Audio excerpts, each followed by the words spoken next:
In a magical forest, where sunlight dappled through ancient trees, lived a sweet squirrel named Lama. One peaceful evening, as the sun began to set, Lama walked alone, enjoying the quiet beauty around her. The air was calm, yet held a hint of mystery, as if secrets whispered among the leaves. Suddenly, a flicker caught her eye. A strange, dark shadow seemed to move behind her. Lama paused, her little heart giving a tiny thump. She stopped, and the shadow stopped too, perfectly still. A shiver ran down Lama's spine. She felt a prickle of unease. Her pace quickened. She glanced nervously over her shoulder, but the shadow was always there, a silent, watchful presence. It mirrored her every move, a dark echo of her own form. Lama looked around, hoping to see another friendly face, but the forest was empty.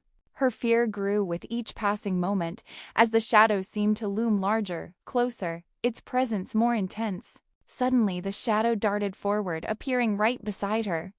Lama gasped, spinning around with a startled cry. But there was nothing there. No creature, no monster, just the empty space where the shadow had been. Confused, she slowly looked down at the ground beneath her feet.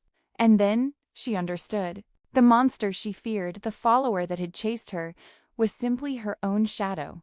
But this shadow wasn't still. It was trembling, shaking with fear, just as Lama had been moments before. Lama's fear melted away, replaced by understanding and compassion. She knelt down gently. She spoke to it with calm and kind words, comforting it as if it were a scared friend.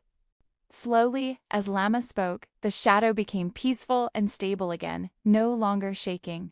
Lama smiled softly, a sense of understanding and peace on her face. She had faced her fear. She continued walking peacefully through the forest, her shadow now a calm companion. The forest environment became calm and warm again, reflecting Lama's newfound tranquility. Sometimes, what we fear is just a part of ourselves, waiting for our understanding.